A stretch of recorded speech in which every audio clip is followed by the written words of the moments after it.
The 8000 series of TVs from Samsung have been a staple in the mid-range TV market for years. But how does the 2020 8000 series compare to last year's RU8000? We just bought the brand new Samsung TU8000, so in this video we'll go over our test results and see if it's an upgrade over last year's model. Hey, I'm Nick. I'm a writer here at Ratings.com, where we help people find the best products for their needs. In this review, we'll start by looking at the design and inputs of the TU8000, and then move on to our test results for the picture quality. We'll also look at the motion handling, input lag, and sound. Throughout the video, we'll be comparing it to last year's RU8000. It's worth noting that Samsung has shifted their lineup a little, and this year's TU8000 succeeds the RU8000 in name only, and it's actually closer in performance to last year's RU7100. So we'll do some comparisons to that model as well. We bought the 55-inch TU8000, but it's also available in a wide range of sizes from 43 up to 75 inches. We expect these other sizes to have very similar picture quality and performance, but obviously as the sizes get bigger, you'll likely need a bigger table or a more durable wall mount.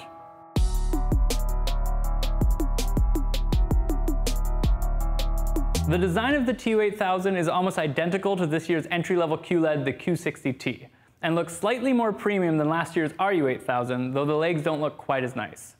The borders of this TV are very thin and are quite a bit thinner than last year's RU8000.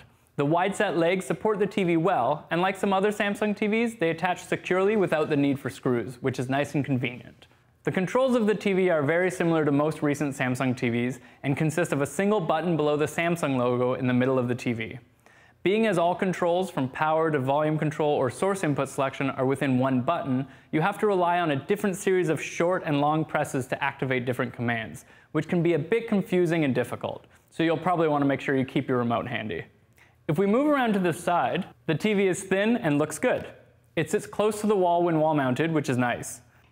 All of your inputs are on the rear of the TV, with some facing sideways and some facing straight back. Unlike last year's RU8000, which had only sideways facing inputs, making it easier to get to them if you wall mount your TV. There are two HDMI ports facing sideways and one facing straight back, giving you a total of 3, which is one less than last year's model. On the sideways facing panel, you also have your tuner input and 2 USB ports. Facing backwards, you have your earlier mentioned third HDMI port, as well as your digital optical audio out Ethernet port, and unlike many newer TVs, Samsung included composite inputs this year, so you can plug in older devices, which is nice. As far as cable management, Samsung includes clips for the feet, similar to last year's model. While this is very simple, it's effective in helping route all your cables in one place.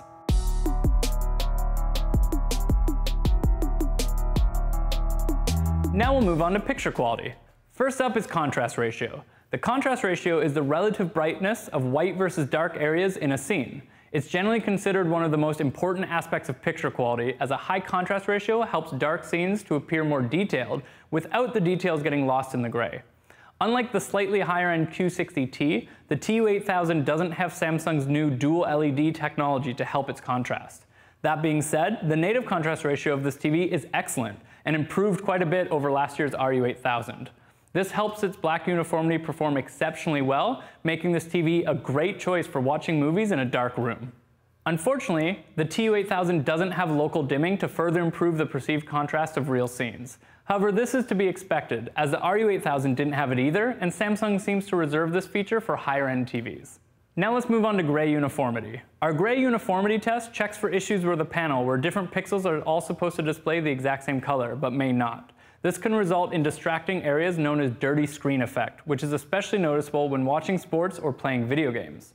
This is one aspect where this year's TU8000 performed significantly worse than last year's RU8000. The left and right edges of the screen are noticeably darker, and there is some visible dirty screen effect at the center, which will likely be distracting during sports or panning shots. It's worth noting that gray uniformity is one of the aspects of the panel that can vary between units, so yours might perform differently. Now on to viewing angles. Having good viewing angles helps keep the image accurate when viewed from an angle, which can be important if you watch the TV with a large group of people, or if your couch is positioned to the side of your TV. Like most TVs with a VA-type panel, the viewing angles of the TU8000 are disappointing. At an angle, the black level raises quickly and the image looks washed out.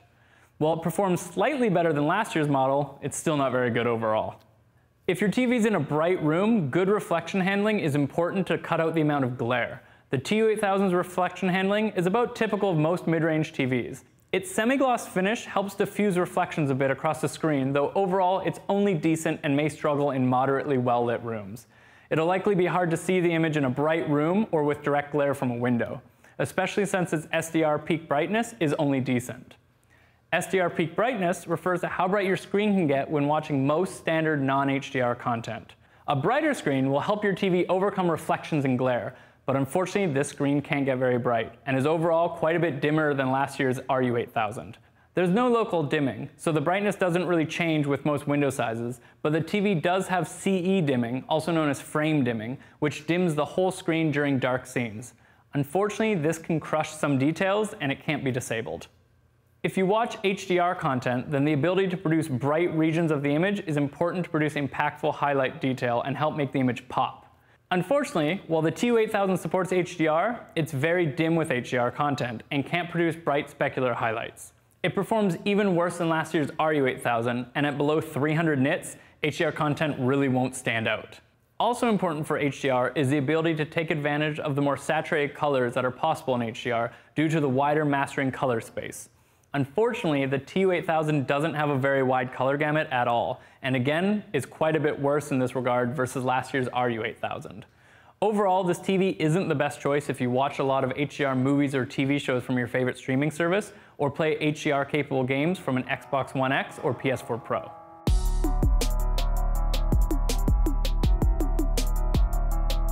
Speaking of games, how's the motion handling of this TV? Well, unlike last year's RU8000, which had a 120Hz panel, all sizes of the TU8000 have a 60Hz panel. We'll talk about the effect of this a little bit more later on in the video. First up for motion is response time. Response time is an average of the time it takes for the TV to transition from one color to the next. The TU8000 has a great response time, but again it doesn't perform as well as last year's RU8000, and there's a bit of blur behind fast-moving objects, though overall it may not be noticeable to everyone.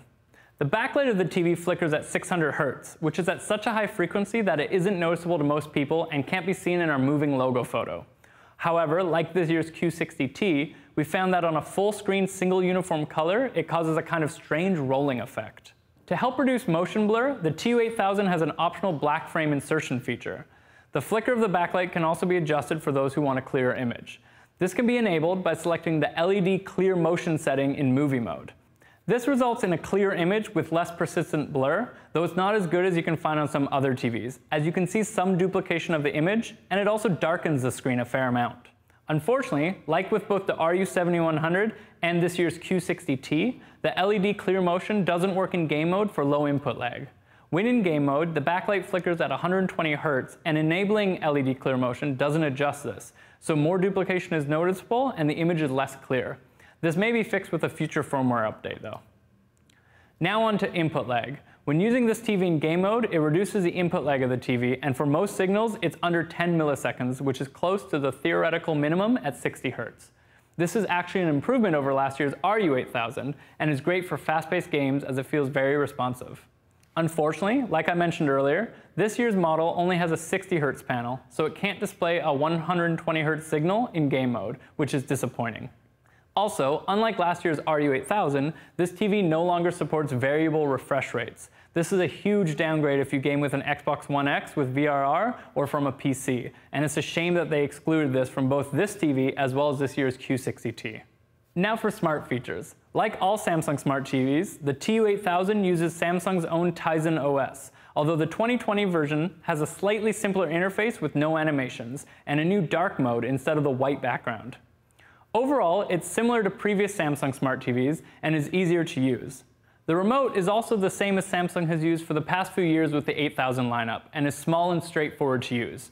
It still includes the quick launch buttons that Samsung included on the RU8000's remote, which allows you to quickly open Netflix, Amazon Prime, and Samsung TV Plus.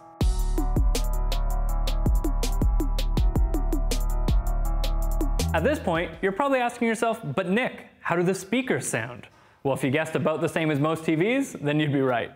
The speakers have a decent frequency response and can get fairly loud, but as is expected, they're lacking in bass. For better and clearer sound, it's always best to go with a dedicated sound system or even a soundbar.